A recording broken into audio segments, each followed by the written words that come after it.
आणि रायगडमधून विधान परिषदेसाठी अनिकेत तटकरे यांना उमेदवारी निश्चित झाली आहे। पालकमंत्री पदाच्या बदल्यामध्ये तटकरेंना विधान परिषदेची उमेदवारी दिल्याची माहिती सूत्रांनी दिली। पालकमंत्रीपदी भरत गोगावले यांची वर्णी लागण्याचा मार्ग त्यामुळे मोकळा झाल्याची माहितीही सूत्रांनी दिली।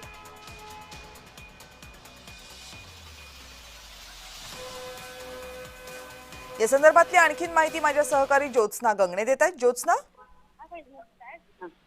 अगदी बरोबर आहे। सुनील तटकरे यांचे सुपुत्र जे यापूर्वी सुद्धा विधान परिषदेचे आमदार राहिलेले आहेत, त्यांना आता रायगडमधनं उमेदवारी जी आहे ती निश्चित झालेली आहे। राष्ट्रवादीला महायुतीमध्ये विधान परिषदेसाठी 2 जागा मिळाल्याची माहिती आहे आणि त्या 2 जागेपैकी एका जागेवरती सुनील तटकरे यांचे सुपुत्र अनिकेत तटकरे जे आहेत त्यांना रायगडमधनं उमेदवारी मिळालेली आहे। आणि आता रायगडमधून जे आहे ते शिंदेची शिवसेना सुद्धा जी आहे ती विधान परिषदेची जागा मागत होती, पण त्या बदल्यात त्यांचं असं म्हणणं होतं की जर पालकमंत्री पद आम्हाला दिलं तर विधान परिषदेची जागा आम्ही तुम्हाला देऊ। आणि अशीच डील झाल्याची आपल्याला पाहायला मिळते की शिंदेच्या शिवसेनेमध्ये आणि राष्ट्रवादीमध्ये जे आहे पालकमंत्री पद हे शिंदेच्या सेनेकडे म्हणजे भरत गोगावले यांना जाणार आणि त्याचबरोबर रायगड मधून जे विधान परिषदेची जागा जी आहे ती सुनील तटकरे यांचे सुपुत्र अनिकेत तटकरे यांना जाणार आहे। त्यामुळे रायगडच्या बाबतीतला तिढा जो आहे तो आता शिंदेच्या शिवसेनेने आणि राष्ट्रवादीने एकत्रित चर्चा करून सोडवलेला आहे।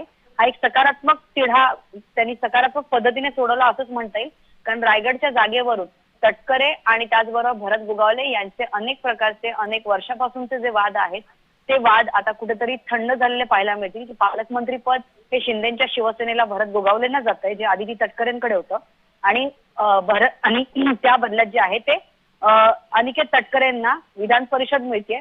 पण यावरून हे लक्षात येत आहे की सुनील तटकरे स्वतः खासदार, आदिती तटकरे मंत्री आणि आता स्वतःचाच मुलगा परत एकदा विधान परिषदेवरती, त्यामुळे रायगड जिल्ह्यावरती संपूर्णपणे हक्क किंवा राष्ट्रवादीमध्ये म्हणजे परिवारवाद हा किती मोठ्या प्रमाणात आपल्याला पाहायला मिळतो की वडील खासदार आहेत, मुलगी जी आहे ती कॅबिनेट मंत्री आहे आणि मुलगा आता विधान परिषदेवरती आहे। त्यामुळे तटकरे कुटुंबीय हे स्वतःच्याच कुटुंबासाठी तिकीट किंवा स्वतःच्याच कुटुंबाच्या भल्यासाठी फक्त काम करतात की काय असं पाहायला मिळतंय, कारण पक्ष कार्यकर्ते जे आहेत त्यांच्यामध्ये सुद्धा या सर्वांना घेऊन नाराजी आहे की एकाच कुटुंबातील तिघांना अशा प्रकारची संधी जी आहे ती मिळाली असल्यामुळे आता पवार कुटुंबियावरती सुद्धा जे आहे ते एक प्रकारचा राजकीय दबाव कार्यकर्त्यांकडून टाकला जातो की एकाच कुटुंबातील किती जणांना मंत्रीपद, खासदारकी, आमदारकी द्यायची, असा सवाल सुद्धा आता राष्ट्रवादीच्या दुसऱ्या गटातून जे अंतर्गत वाद चालू आहेत त्या राष्ट्रवादीच्या दुसऱ्या गटातून थेट सुनेत्रा पवार यांना सुद्धा कार्यकर्त्यांची नाराजी आहे ती कळवण्यात आलेली आहे की एकाच कुटुंबात म्हणजे रायगडमध्ये जे इतर पदाधिकारी आहेत सगळ्या सविस्तर माहितीबद्दल। आणि यानंतर वळूयात पुढच्या बातमीकडे।